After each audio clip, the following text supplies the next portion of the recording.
کہ نبی صلی اللہ علیہ وسلم دنیا میں تشریف لائے، ہم خوشی مناتے ہیں، بالکل، لیکن اسی طرف جناب نبی کریم علیہ الصلوۃ والسلام کا جنازہ اٹھتا ہے، آپ دنیا کو چھوڑ کے جاتے ہیں۔ اور اتنا شدید دن، غم بری داستان ہے کہ صحابہ کرام کے اوپر یہ دن ربیع الاول کا 12 فات جسے ہم کہا کرتے تھے، 12 فات، 12 ربیع الاول کو 12 فات کے نام سے یاد کیا جاتا تھا کہ نبی کریم صلی اللہ علیہ وسلم کی دنیا سے جانے کا مہینہ۔ تو نبی صلی اللہ علیہ وسلم اس دن 12 ربیع الاول کو، اس مہینے کے اندر دنیا کو چھوڑ کے گئے۔ کتنا دکھ بڑا دن تھا۔ حضرت عثمان گم سن ہو گئے، حضرت عمر فاروق تلوار نکال کے باہر کھڑے ہو گئے۔ جس نے بھی کہا کہ محمد صلی اللہ علیہ وسلم دنیا کو چھوڑ کے چلے گئے، میں سر قلم کر دوں گا۔ تو حضرت عمر بن خطاب رضی اللہ تعالیٰ تلوار لے کے کھڑے ہو گئے۔ کتنا دکھ والا دن ہے صحابہ اکرام کے اوپر۔ تو اس مہینے کے اندر جہاں مسلمان خوشی مناتا ہے تو ایک دم اس کے دماغ کے اوپر ضرب لگتی ہے کہ ہو، یہ دن تو محمد مصطفیٰ صلی اللہ علیہ وسلم کے جانے کا بھی دن تھا۔ لیکن مسلمان اس کے لیے نہیں ہے کہ وہ غم منائے اور خوشیاں منائے۔ محمد صلی اللہ علیہ وسلم اس کے لیے نہیں آئے کہ ہم ان کی خوشی اور غم منا کے دنیا سے چلے جائیں۔ نو، جشن اور غمی منانا، اس لیے محمد مصطفیٰ صلی اللہ علیہ وسلم دنیا میں تشریف نہیں لائے، بلکہ ایک مقصد کے لیے رب العالمین نے محمد الرسول اللہ صلی اللہ علیہ وسلم کو اس دنیا میں بھیجا۔ اس مقصد کی طرف اگر امت جائے گی، اس مقصد کو حاصل کرے گی، ان کو رب العالمین اسی طرح زمین کے اندر طاقت دے گا، قوت دے گا، استقامت دے گا، بہادری دے گا، دلیری دے گا، جس طرح محمد مصطفیٰ صلی اللہ علیہ وسلم کے صحابہ کو ملی تھی۔ اور جو ہی امت مقصد سے ہٹ جائے گی، اس طریقے سے ہٹ جائے گی، تو یاد رکھو جو کچھ آج ہم پا رہے ہیں all over the world، جہاں دیکھو مسلمانوں کو جس چیز کو فیس کر رہے ہیں، what they are getting today, the Muslim all over the world, why we are getting، آج تباہی ہے، بربادی ہے۔ جہاں دیکھو مسلمان کے اوپر آ کے چڑھائی ہو جاتی ہے، مار کے چلے جاتے ہیں۔ why؟ سوچنا چاہیے، سوچو، اے امت مسلمہ کے غیور نوجوانوں، سوچو۔ مسلمان آج سوچ نہیں رہا، جس کی وجہ سے تباہی اور بربادی کا سامنا ہے، کہ بنیادی مقصد جو ہے جناب نبی کریم صلی اللہ علیہ وسلم کی تشریف آوری کا، اس کو سمجھیں۔ اللہ رب العالمین قرآن کریم میں فرماتے ہیں لَقَدْ مَنَّ اللَّهُ عَلَى الْمُؤْمِنِينَ إِذْ بَعَثَ فِيهِمْ رَسُولًا مِّنْهُمْ يَتْلُو عَلَيْهِمْ۔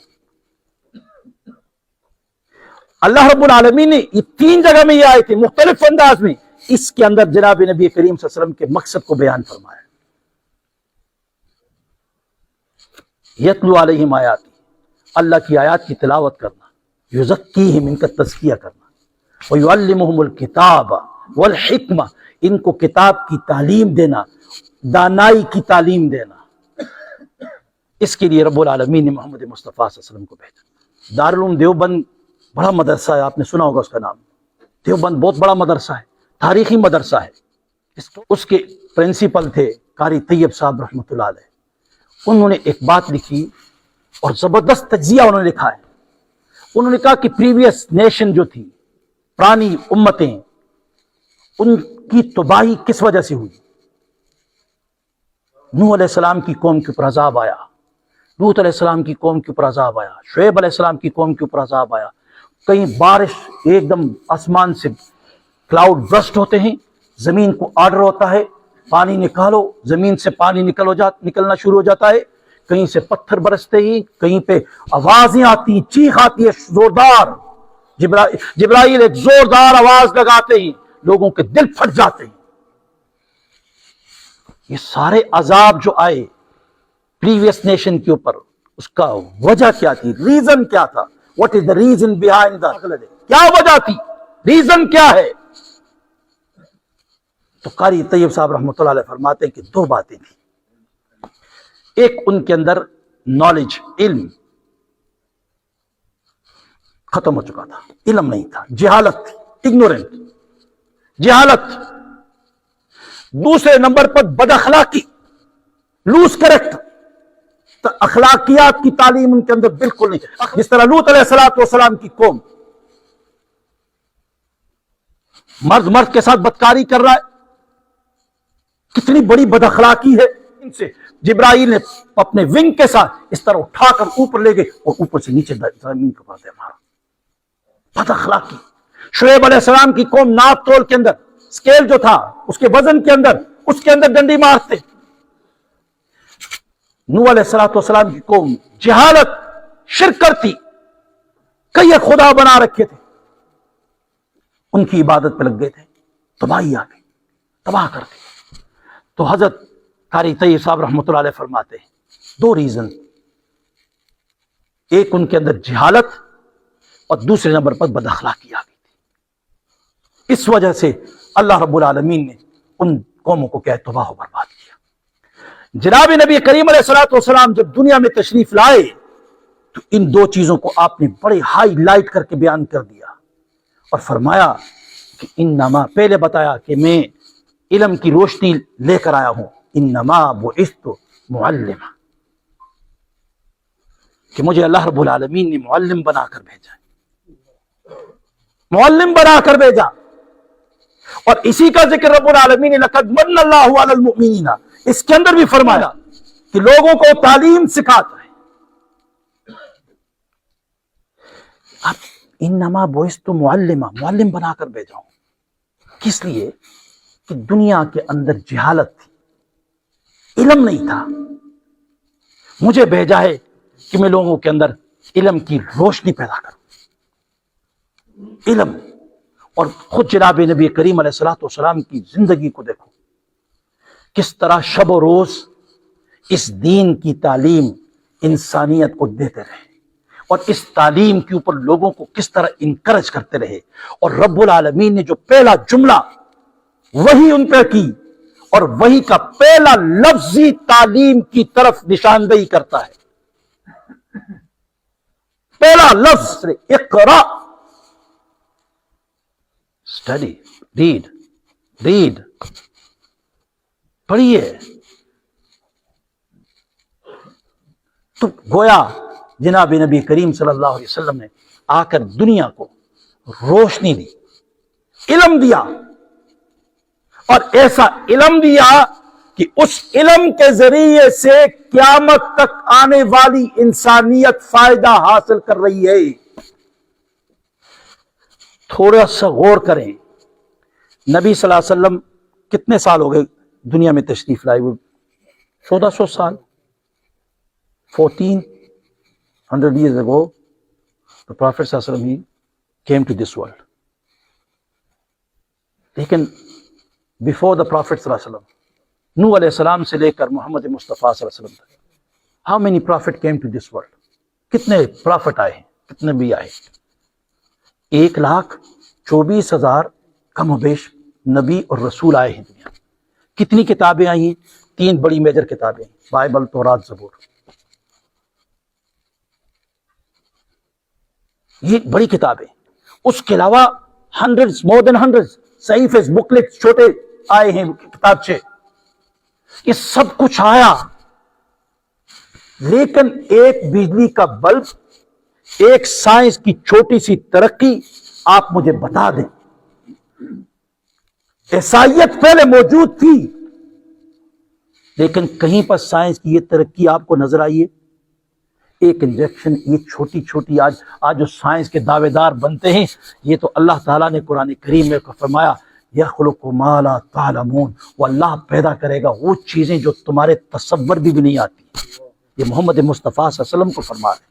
14,000 years ago رب العالمین said to the Prophet محمد صلی اللہ علیہ وسلم، نئی نئی چیزیں ایجادات آئیں گی۔ آج دیکھو سائنس عروج پر ہے، اس لیے کہ میرا محمد صلی اللہ، آپ کو پتہ ہے ایک دفعہ صلی اللہ علیہ وسلم کہیں کتنا ثواب مل جائے گا؟ 10 نیکیاں ملتی۔ You are getting the 10 reward if you say the صلی اللہ علیہ وسلم۔ Don't be a stingy person. When the Prophet sallallahu alaihi wasallam name is mentioned in front of you, straight away say sallallahu alaihi wasallam. جب نبی صلی اللہ علیہ وسلم کا نام آئے تو ایک دم زبان پہ کیا ہونا چاہیے؟ صلی اللہ علیہ وسلم. عشق ہونا چاہیے، لفظ ہونی چاہیے، محبت ہونی چاہیے. کیونکہ ہمارے پیغمبر صلی اللہ علیہ وسلم کی وجہ سے آج یہ دنیا کی روشنیاں ہیں، یہ میرے محمد صلی اللہ علیہ وسلم کی وجہ سے ہیں. اس لیے کہ وہ آئے دنیا میں معلم بن کر، علم لے کر آئے تھے. سراجم منیرا، اللہ نے کہا سراجم منیرا، روشن سراج، چمکتا سراج لے کر آئے. مادی اعتبار سے بھی دنیا کو روشن کر دیا، علم کے اعتبار سے بھی دنیا کو روشن کر کے محمد مصطفیٰ صلی اللہ علیہ وسلم گئے. اس لیے رب العالمین نے پیغمبر علیہ الصلوۃ والسلام نے اپنے آنے کی وجہ بتائی کہ انما بعثت معلما، مجھے معلم بنا کر بھیجا ہے، علم کے ساتھ بھیجا ہے.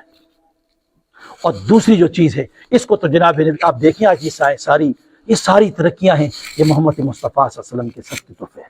آپ نے جو علم لے کر آئے، جو علم کی گرہ لوگوں کو بتائی، اور جو علم کھول کر گئے، اور جو معجزات میریکلز اللہ تعالیٰ نے آپ کے ہاتھوں سے کیا ہے اس کو اپیئر کروایا، ظاہر کروایا. نبی کریم صلی اللہ علیہ وسلم ایک شب میں مکہ مکرمہ سے چلتے ہیں مسجد اقصیٰ، اور مسجد اقصیٰ سے جاتے ہیں ساتوں آسمانوں کے اوپر.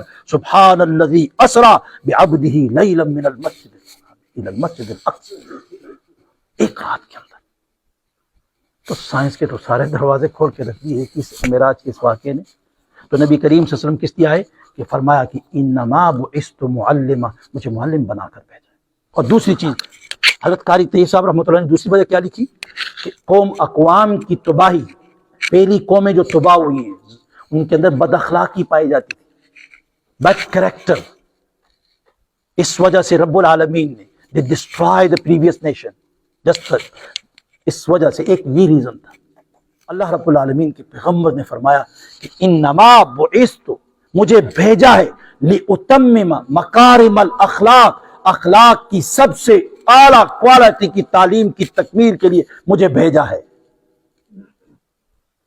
اور محمد مصطفیٰ صلی اللہ علیہ وسلم نے پریکٹیکل کر کے اخلاق کی تعلیم، پریکٹیکل گلیوں میں، اسٹریٹ میں، بازار میں، دکان میں، ہر اپنے سے پرائے کے ساتھ ایسے اخلاق کا مظاہرہ کیا کہ ہر ایک کی زبان سے نکلتا تھا کہ محمد مصطفیٰ صلی اللہ علیہ وسلم کے بارے میں کہ جب بھی مکہ کوئی صفا پہ کھڑے ہوتے ہیں اور جناب نبی کریم صلی اللہ علیہ وسلم نبوت سے پہلے کی زندگی کو بیان کرتے ہیں، او لوگو تم نے میں تمہارے اندر 40 ایئرز گزارے ہیں، 40 ایئرز، 40 سال، کیسا مجھے تم نے پایا؟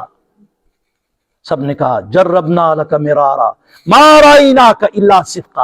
اے محمد مصطفیٰ صلی اللہ علیہ وسلم، ہم 40 سال آپ کو ٹیسٹ کرتے رہے، ہر اینگل کے اندر ہم نے آپ کو ٹیسٹ کیا، لیکن ہم نے آپ کے اندر کوئی سچائی اور صداقت کے علاوہ کوئی چیز آپ کے اندر نہیں پائی، کوئی چیز نہیں پائی.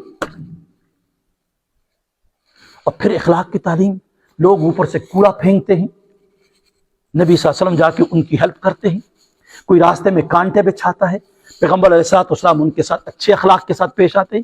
حتیٰ کہ مکہ والوں نے محمد الرسول اللہ صلی اللہ علیہ وسلم کو اور آپ کے صحابہ کو اتنا ستایا، اتنا مارا، اتنا مارا، اتنا مارا، لہو لہان کر دیا، اور طائف کے لوڈوں کو ان کے پیچھے لگا دیا. اور جب محمد مصطفیٰ صلی اللہ علیہ وسلم آئے زخمی حالت میں، پاؤں نکال رہے ہیں، جوتے سے نکل رہی ہیں، خون کی وجہ سے جم چکا ہے. لیکن جو ہی محمد مصطفیٰ صلی اللہ علیہ وسلم مکہ کو فتح کرتے ہیں، آج کے ان حکمرانوں کی طرح نہیں کہ چن چن کے مار کے سب کو ختم کر دیتے، ایسا نہیں تھے. لیکن محمد مصطفیٰ صلی اللہ علیہ وسلم جب مکہ فتح کیا تو کہا لا تثریب علیکم اليوم، کسی کے اوپر کسی کی کوئی گرفت نہیں ہے، آرام سے زندگی گزارو. جو اس ابو سفیان رضی اللہ عنہ کے گھر میں گیا اس کو بھی امن ہے، فلاں جگہ میں گیا اس کو فلاں سب امن کے اندر رہو. یہ ہے محمد مصطفیٰ صلی اللہ علیہ وسلم کے اخلاق. اس طرح کریمانہ اخلاق سے محمد مصطفیٰ صلی اللہ علیہ وسلم نے امت کے دل جیتے، اور پھر رب العالمین نے ان کو سند دی انک لعلی خلق عظیم. اور آپ اخلاق کے اتنے بلندی پہ پہنچ چکے ہیں کہ میں رب العالمین یہ سند اور سرٹیفکیٹ تمہارے لیے قرآن کریم کی آیت بنا کر نازل کر دیتا ہوں. ساری قیامت تک امت جو آئے گی، جو فرد آئے گا، چاہے مسلمان ہے یا غیر مسلم ہے، کوئی بھی دیکھے آپ کہ اخلاق کے بارے میں پوچھتا ہے تو میں رب العالمین گواہی دیتا ہوں انک لعلی خلق عظیم. آج دنیا اسلام کے بارے میں فنگر پوائنٹ کرتے ہیں، اسلام ایسا، مسلمان ایسا، اسلام ایسا، مسلمان ایسا۔ اب تم اسلام کو کبھی پڑھا بھی ہے؟ مسلمان کو کبھی دیکھا بھی ہے؟ اگر کریمنل مسلم کو دیکھ کر تم اسلام اور مسلمان کا فیصلہ کرتے ہو، تم سے بڑا اسٹوپڈ دنیا میں کوئی پیدا ہی نہیں ہوا۔ تم آؤ اسلام کی تعلیم کو دیکھو، مسلمان کی اصل حقیقت کو دیکھو۔ اصل مسلمان کی حقیقت ہمارے قائد، ہمارے راہبر، ہمارے پیغمبر محمد مصطفیٰ صلی اللہ علیہ وسلم کی زندگی آیا، آپ کے صحابہ ہیں۔ اس کے بعد ہم تو انسان ہیں، کمزور ہیں، ہم میں سے بھی کوئی کریمنل اٹھ سکتا ہے، بد اخلاق ہو سکتا ہے، جاہل ہو سکتا ہے، غلط کام کر سکتا ہے، لیکن اس کا بلیم آپ اسلام کے اوپر لگاتے ہیں، مسلمان کے اوپر لگاتے ہیں۔ یہ اس کی اجازت ہے، اس کی اجازت نہیں ہے۔ اس لیے میرے بھائیوں یاد رکھو، محمد مصطفیٰ صلی اللہ علیہ وسلم آئے اخلاقیات کی تعلیم دینے کے لیے۔ اس لیے میں مسلمانوں آپ سے کہتا ہوں، آج اگر مسلمان دنیا میں امن اور سکون کے ساتھ رہنا چاہتا ہے تو اسے نبی کریم علیہ الصلوۃ والسلام کی اخلاقی تعلیمات کو حاصل کرنا ہوگا، وگرنہ یاد رکھو، ریممبر اٹ، ہر روز تمہارے لیے مشکلات پیدا کرے گا۔ مسلمانوں تمہارا جینا تنگ ہو جائے گا، تم منہ دکھانے کے قابل نہیں ہوگے اسٹریٹ کے اندر، لوگ تمہیں ماریں گے گلی کوچے کے اندر اور گھسیٹیں گے، اس لیے کہ تم نے اپنے پیغمبر علیہ الصلوۃ والسلام کی تعلیمات کو چھوڑ دیا، اور تمہاری وجہ سے اسلام بدنام ہوا، تمہاری وجہ سے مسلمان بدنام ہوا، تمہاری وجہ سے محمد الرسول اللہ صلی اللہ علیہ وسلم کے اوپر لوگ فنگر پوائنٹ کر رہے ہیں۔ کبھی بھی رب العالمین تم اس طرح نہیں چھوڑے گا، اس لیے change your self, you have the time, آج ہی وقت ہے، تبدیلی لاؤ، ریئل تبدیلی، ریئل چینج۔ نبی صلی اللہ علیہ وسلم سے لایا ہوا علم حاصل کرو، اور آپ صلی اللہ علیہ وسلم کی تعلیمات کو حاصل کرو، اخلاقیات کو حاصل کرو۔ تم اخلاق کی تعلیم، میرے محمد مصطفیٰ صلی اللہ علیہ وسلم نے حضور صلی اللہ علیہ وسلم سے اخلاق سیکھے، حبشہ کی طرف گئے، بادشاہ وقت دیکھتا ہے یہ کون لوگ ہیں، ان کا استاد کون ہے، ان کا پیغمبر کون ہے، ان کا دین کون ہے، ان کی کتاب کیا ہے، چھان بین کی، یہ تو محمد الرسول اللہ صلی اللہ علیہ وسلم کے فالوور ہیں، محمد مصطفیٰ صلی اللہ علیہ وسلم جو کتاب لائے اس کے پڑھنے والے ہیں، یہ لوگ تو محمد مصطفیٰ صلی اللہ علیہ وسلم کے شاگرد ہیں۔ جب ان کے کردار کو دیکھا، ان کے کریکٹر کو دیکھا، بازار میں چل رہے ہیں، تجارت کر رہے ہیں، بزنس کر رہے ہیں، لوگوں کے ساتھ ڈائلاگ کر رہے ہیں، گفتگو ہو رہی ہے، سب نے دیکھا اوہو یہ تو واقعتاً یہ مذہب ہے جس کو فالو کیا جائے، جس کی اتباع کی جائے، جس کے مطابق زندگی گزاری جائے۔ پوری کی پوری اسٹیٹ بشمول ان کا بادشاہ کے کنگ کے سارے مسلمان ہو گئے۔ تو حبشہ کی تاریخ، ایک چائنا بھی گئے، چائنا میں کون سی لڑائی کی انہوں نے، ہزاروں لوگ صحابہ اکرام کے اخلاق کو دیکھ کے مسلمان ہوئے۔ اس لیے مسلمانوں آج ہم عیسائیوں کے ملک میں رہ رہے ہیں۔ نبی صلی اللہ علیہ وسلم کی زندگی کے 3 پہلو ہیں، ایک حبشہ کی زندگی ہے، ایک مکہ مکرمہ کی زندگی ہے، ایک مدینہ منورہ کی زندگی ہے۔ مکہ کی زندگی اگر آپ ایک مشرک اسٹیٹ میں رہ رہے ہیں جہاں بت پرستی ہو رہی ہے، پھر صحابہ اکرام اور نبی کریم صلی اللہ علیہ وسلم کی زندگی ہے کہ صرف اللہ کی توحید کو بیان کرو اور دعوت توحید کو بیان کرو، دلائل سے، ہر اعتبار سے دلیل مضبوط دو اور توحید کے بیان کرو۔ اور مدینہ منورہ میں ہو گئے تو پھر تم مسلمانوں کا غلبہ ہے، اسٹیٹ بھی تمہاری، زمین بھی تمہاری، پھر رب العالمین کے نازل کردہ ہوا قرآن کو نافذ کر کے دکھا دو دنیا کو کہ اسلام یہ ہے، اسلام کا عدل یہ ہے، اس کو نافذ کرنا۔ اور پھر اگر غیر اسلامی ملک میں، عیسائیوں کے اسٹیٹ میں رہ رہے ہو، کرسچین اسٹیٹ میں ہو، تو حبشے کے بادشاہ کے پاس جاؤ، صحابہ اکرام نے جس طرح زندگی گزاری اس طرح زندگی گزارو، تمہیں اللہ رب العالمین غلبہ عطا کر دے گا، اور لوگ تمہیں صرف سیٹ پہ چلتے چلتے دیکھ کر مسلمان ہو جائیں گے۔ آج ہمیں دیکھ کر کتنے لوگ مسلمان ہو رہے ہیں یہاں پر؟ کبھی دیکھا ہے کسی کو مسلمان ہوتے ہمیں دیکھ کر؟ اس یورپ میں ہم رہ رہے ہیں، ہائے افسوس۔